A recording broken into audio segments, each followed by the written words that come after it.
Welcome to the 2023-2024 Deep Dive series where we grade and go through every single team in the NBA from 30 to 1, all by the ratings given to their players on an individual basis, starting with the bottom of the barrel, the bottom of the league.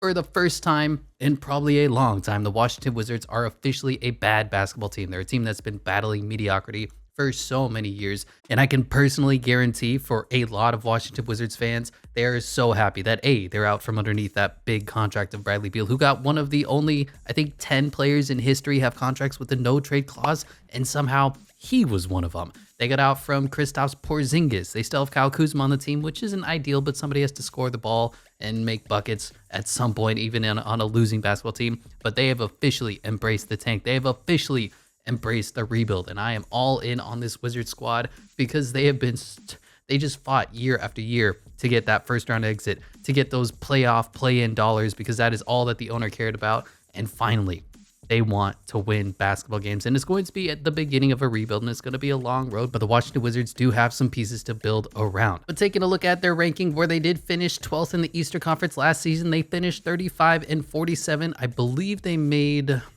No, they did not make the play-in tournament. They just were on the outside looking in, and I think that was the difference between them actually going all in on the rebuild and trading away Bradley Beal versus being a first-round exit yet again. But they are coming in with the lowest rating out of every single team in this deep dive series at a 76.97. Not a great roster, not a great team, but they do have a direction and a future. Looking at the offseason, they did lose Bradley Beal or trade him away, and they did get rid of Kristaps Porzingis. The big thing about those guys is that they didn't get a lot of draft capital back for them directly.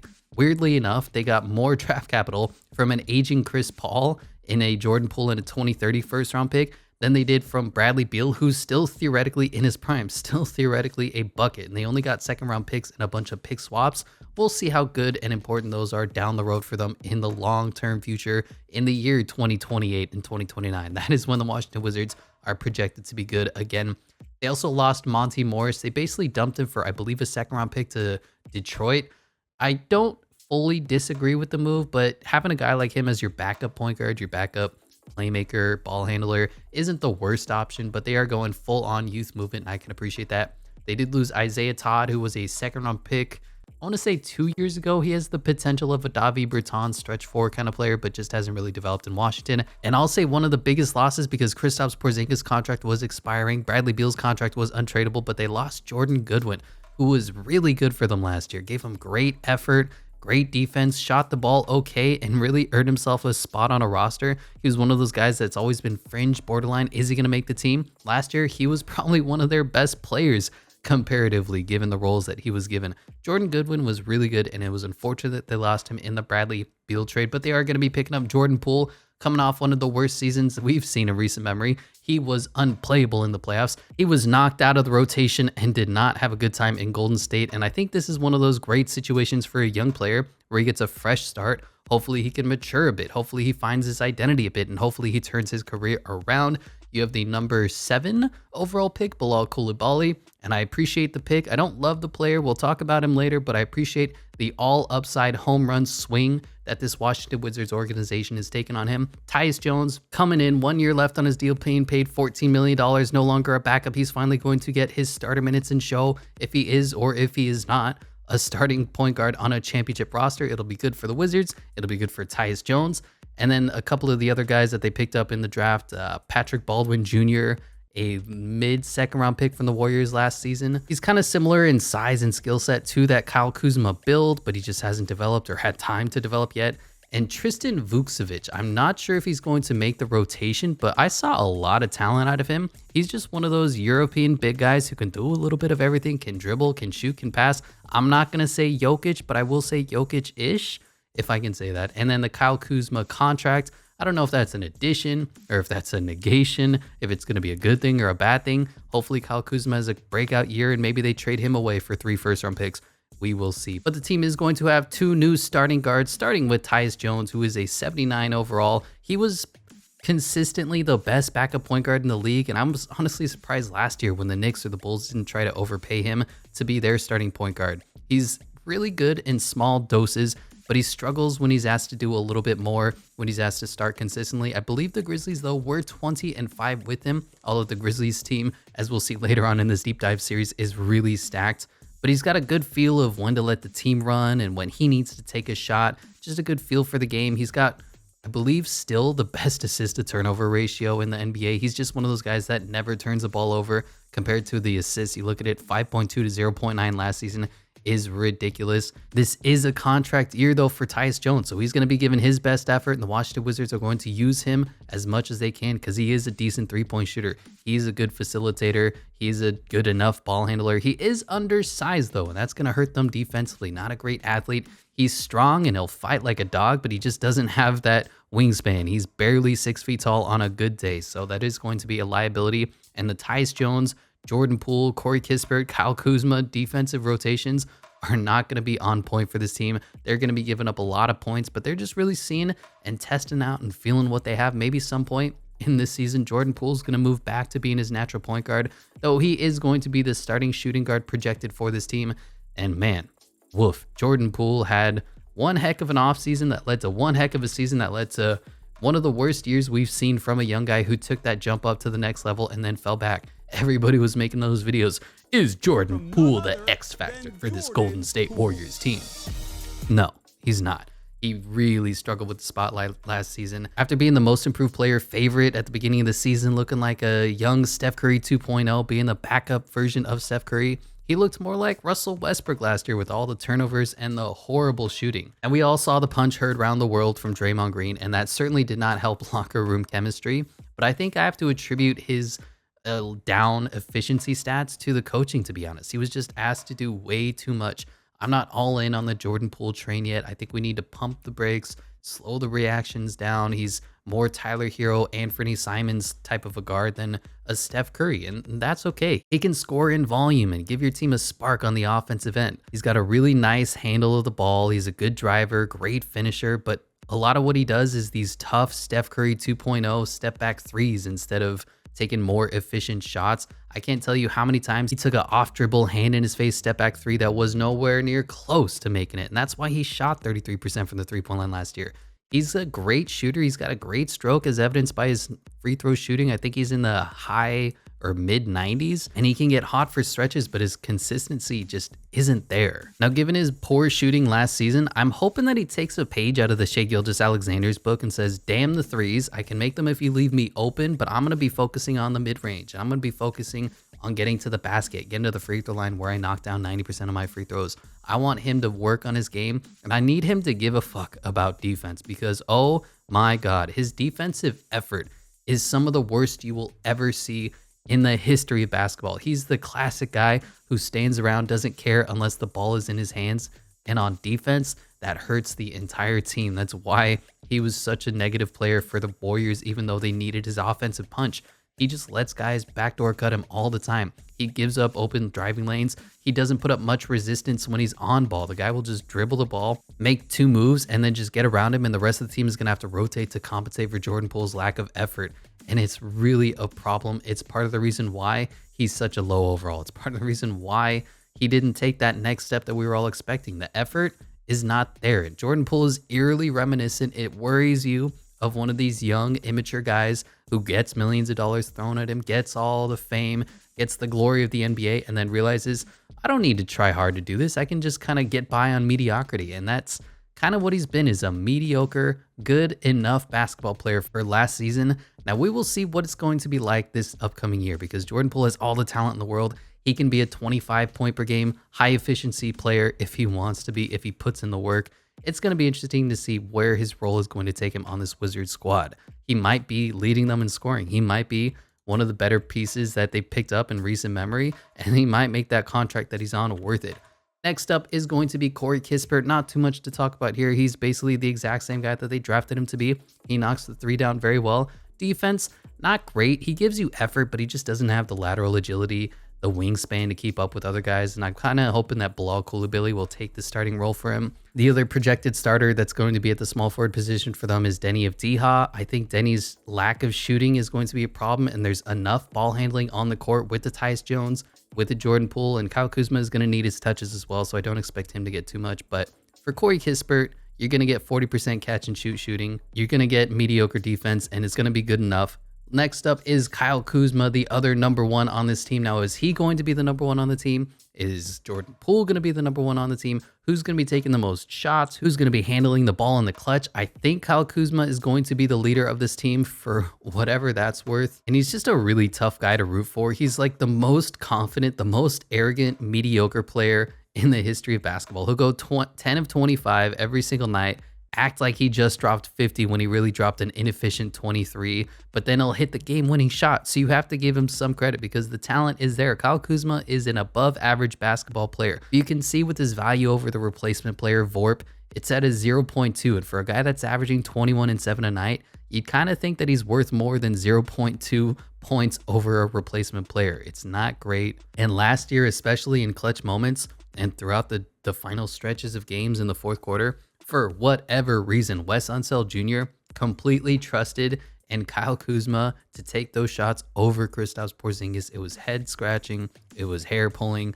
I couldn't understand it. I couldn't explain it. And that's kind of why I'm out on Wes Unseld Jr. as a coach. We'll talk about that later. But Kyle Kuzma does have talent. If he can work on his efficiency, maybe he can show that he's good enough to be an Aaron Gordon on a championship team in a different aspect because he can shoot the ball. He does have talent putting the ball in the basket. His defensive effort, though, similar to Jordan Poole, is just not great. He's pretty stiff on the perimeter. Most of the time, he's playing the stretch 4 or the small ball 5, but when asked to be a on-ball point of attack defender, it's not ideal. But of course, that's not his strength. He's another one of these young guys that only cares about offensive basketball. And lastly is the man, Daniel Gafford, who was interesting last year because he only played 15 to 20 minutes a night, got benched a lot for Kristaps Porzingis at the 5. But the minutes that he does play, he plays his ass off. He is a hard-working, undersized big. He is probably closer to 6'9" than that 7 foot you want to see your starting center be at. But you'll see him a lot on the offensive glass. He's just really bad at the defensive glass, which is kind of funny. He gets more offensive rebounds than defensive rebounds. He has some unfortunate losing tendencies, though, on the defensive end, like overhelping, going for blocks, leading to giving up offensive boards when he's flying around, trying to block every shot, even though he has no chance of blocking it, trying to pressure a shot because of his lack of wingspan, his lack of height. He's going to try to jump 10 feet in the air, block a shot he has no chance of touching, and then the team is going to grab a rebound because the Wizards are small.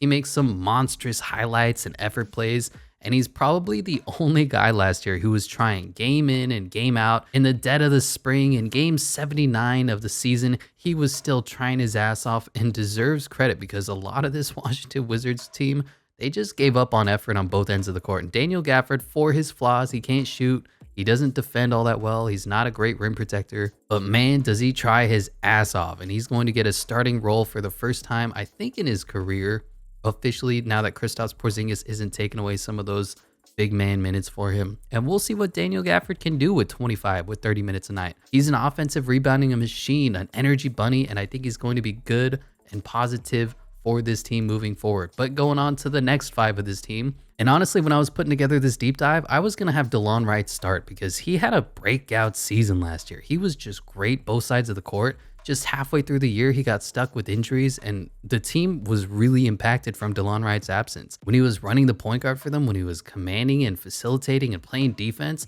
this team was winning basketball games. They were closer to a 500 team, and then when he went out with injury, that's when the bottom fell out from underneath them. That's when they collapsed and turned into a team that's competing for a top 5 pick. I've made fun of DeLon Wright in the past, but he is a legit starting point guard. He plays well for this team defensively, facilitates well, and he's going to be deserving of a contract extension to start or at least come off the bench and get 25 minutes a night. He's not going to run your offense like an expert. He's no Chris Paul, but his defensive impact needs attention. His point of attack on the guards is incredible. He's an on-ball menace, gives you effort similar to how Daniel Gafford does. If you get him and Daniel Gafford going at the same time, your primary point and big man defenders are going to be flying around, and his offense is good enough to get by. He averaged 3.9 assists last year, shot 34% from the three-point line.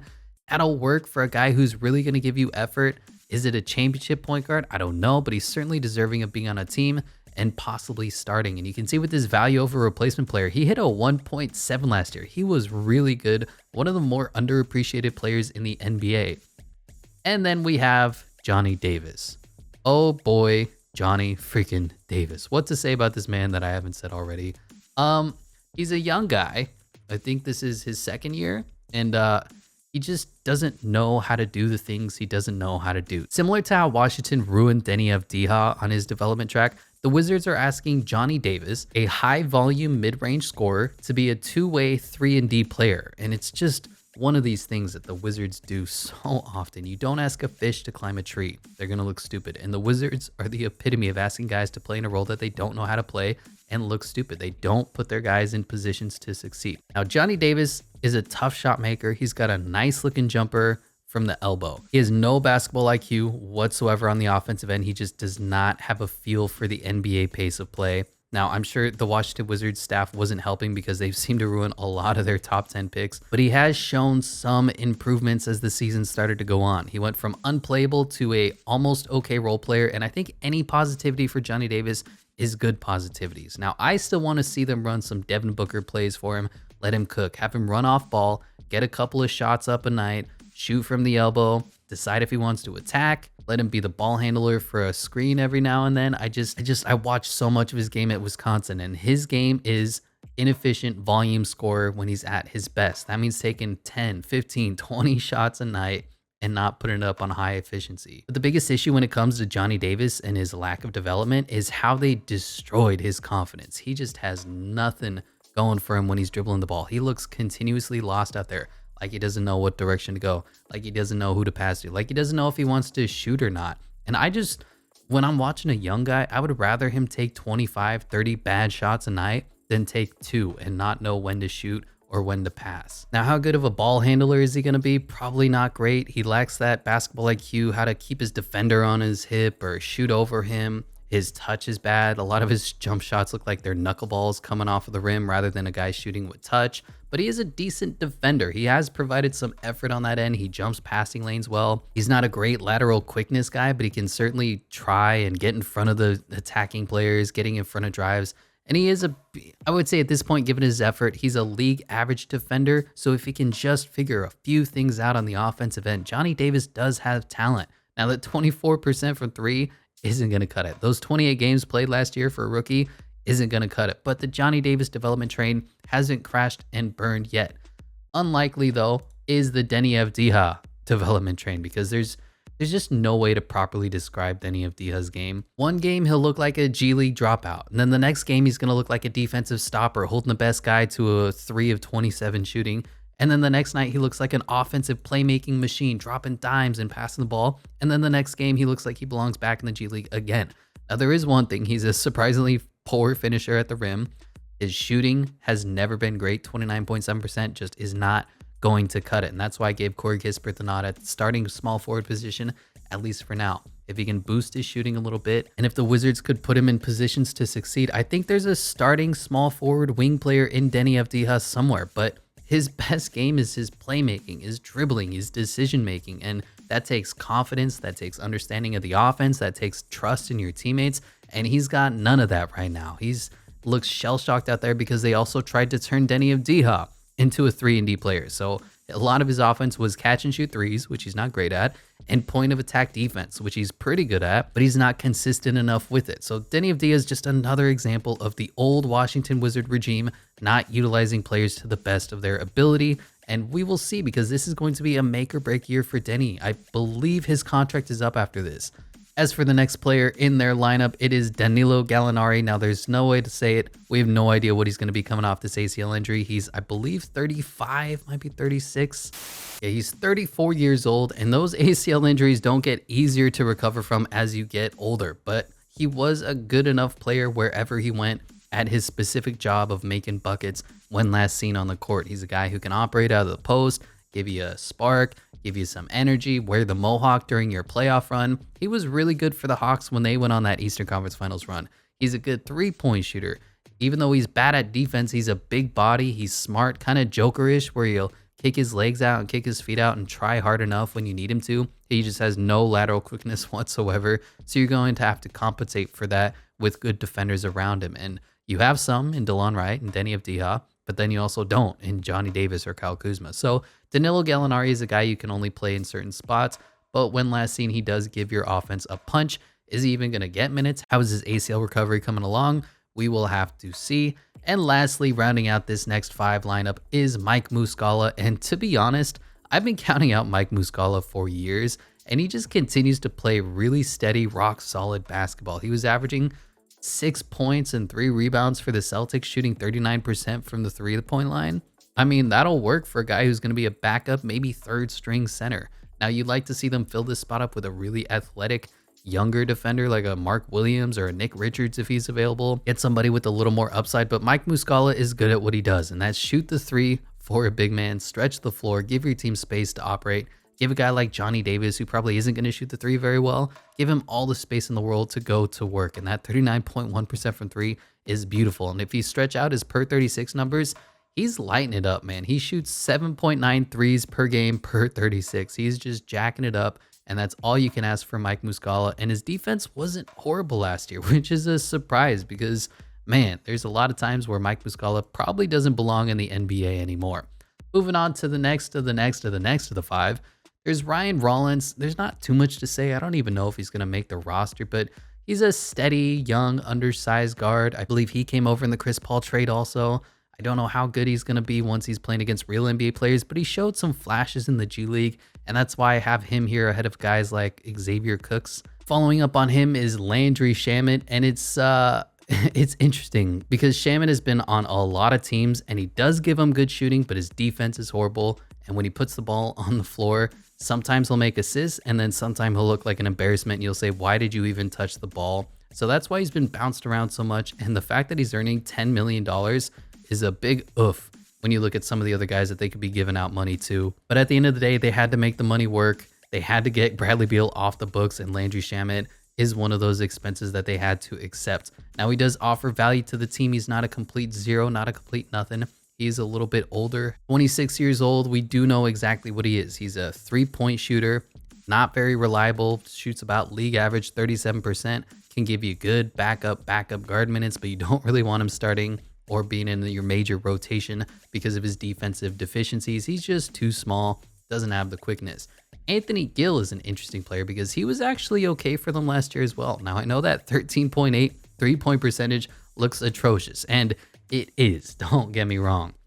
But this team was searching for answers, and Jordan Goodwin and Anthony Gill were two guys who gave them pretty steady minutes while they were struggling to find players who actually wanted to play basketball last year. So that's why he's still on the roster. That's why he was able to beat out some of the other guys who fell out of the rotation, and Anthony Gill gave you pretty good minutes. He's a big guy. He's got a strong build. He tries hard on defense. He's just not very talented, and 13% from the 3-point line is literally unplayable in today's NBA. So if he can get that up closer to the 30s, maybe hit something that's like a league average 37% while giving you that strong defense, we'll see what Anthony Gill can offer to this team. Likely he's not going to get any minutes because they're going to be prioritizing the younger guys like Bilal Coulibaly, who is the number 7 overall pick, who shot up the draft boards. So not a lot of people were able to watch his game. From his game, it's rough. It's raw. There's talent there, though. He's got a freaky 7'2" wingspan. He's like 6'8" or 6'9", just has that perfect prototypical wing build in today's NBA. We just need to see him put some of the stuff together.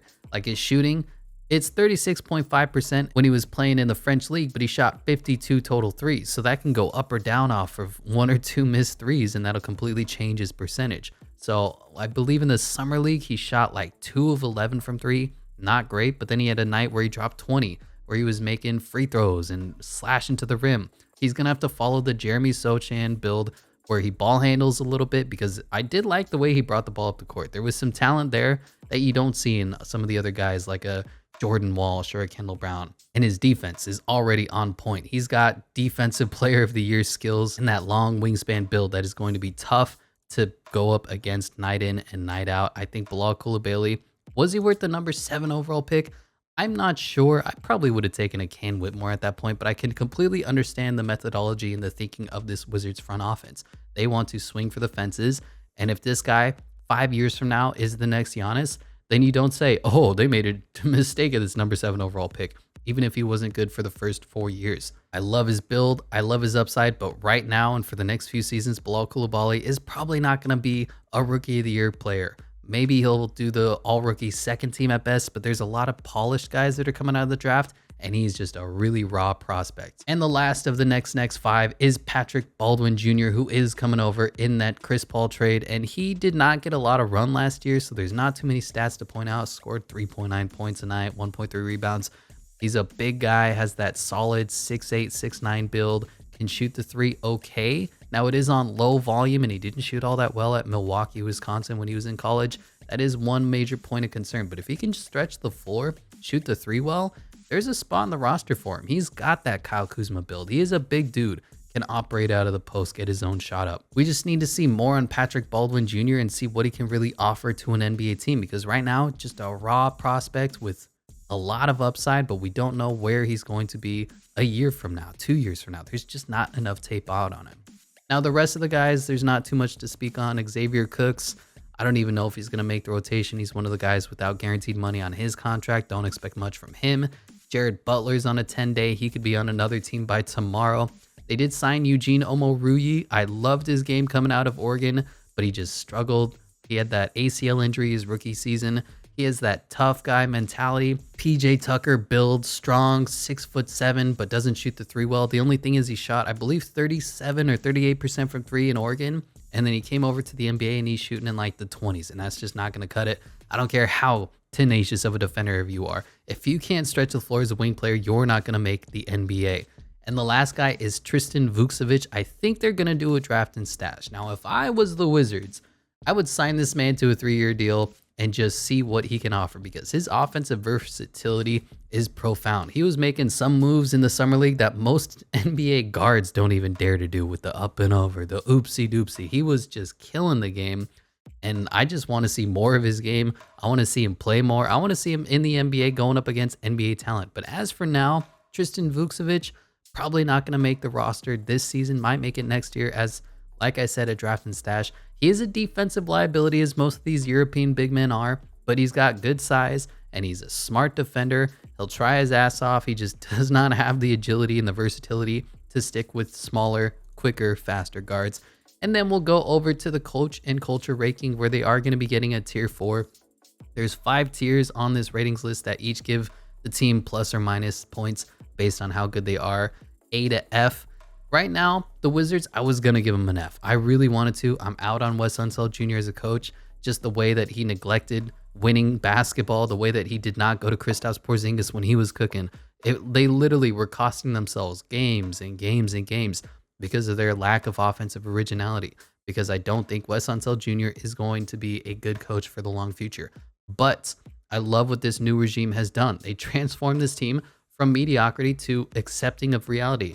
We're not going to be good right now. We don't have a great talent situation. We don't have a great draft pick situation. But what we're going to do is set ourselves up for success in the long term. They're looking down the road, not next year, but 5 years down the road. Even the Jordan Poole contract, you go, oh my God, they're going to be paying this guy like $40 million. Well, that's okay. He's the only big contract under their books. Even the Kyle Kuzma contract is front loaded. So I love what these new guys are doing to Michael Winker and Will Dawkins.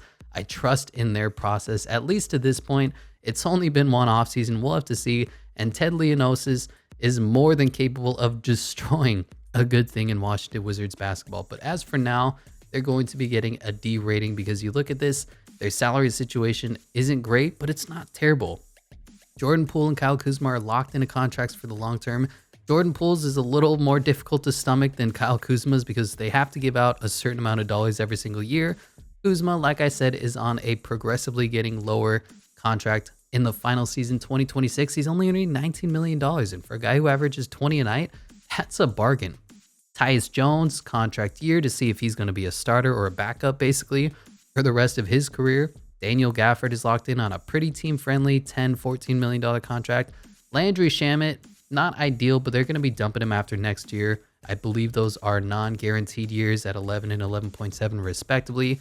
DeLon Wright, he's bounced around a bit. I'd like to see them keep him on the rotation and keep him in this roster, because he's just such a positive player for their team and their culture.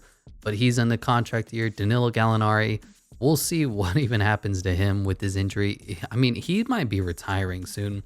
And then you have the young guys. Bilal Coulibaly, locked in for 5 years. Deni Avdija in a contract year. What is he going to offer to this team? Is he worth bringing back? Johnny Davis, Well, we'll see. Corey Kispert, Patrick Baldwin Jr., just a bunch of young guys here. There's not a lot of bad, ugly contracts other than Jordan Poole. And Jordan Poole is the guy probably with the highest, if not second highest upside next to Bilal Coulibaly. So you don't hate that he's locked in for 4 years at $35 million a year in the final year of his deal. This salary screen is why I gave the Washington Wizards a little bit of a boost, because I was giving them an F. I was giving them a complete tier 5 worst grade because of their entire history. The last 20 years of being a guy that's moderately rooting for the Washington Wizards is just year in and year out disappointment. But you look at this, you look at what they're doing, you look at their acceptance of the tank and the rebuild process and the long-term vision that they have, and you got to say something good is cooking in the Washington Wizards future. And that's why, even though they have the worst rating in the NBA, that's why they have the worst championship odds and their projected win total is like 30 something. You got to give them a positive season outlook. They're going to get a top 4 pick, most likely. And if they get a breakout year from any one of their young guys, Jordan Poole returns to his Golden State Warrior days before he got punched in the face. Danny Avdija turns into a star. Johnny Davis learns how to shoot, becomes the next Devin Booker. Or Bilal Coulibaly turns into LeBron James 2.0 or something. You have a bright future in Washington. And that's what I love to see is these teams who've been stuck being mediocre for so long say enough is enough. We're going to go in a direction that is winning basketball, that promotes winning culture, and Washington has finally started to achieve that goal. So while they are coming in at the bottom in the 30th spot of this deep dive series, they are a team with a bright future, and you love that for the Washington Wizards fans who have not seen a competitive basketball team in so long. That is going to do it for this first series, the first slot of the 2023-2024 deep dive series. Let me know what your thoughts are, what you agree with, what you disagree with, and I'll catch you in the next one.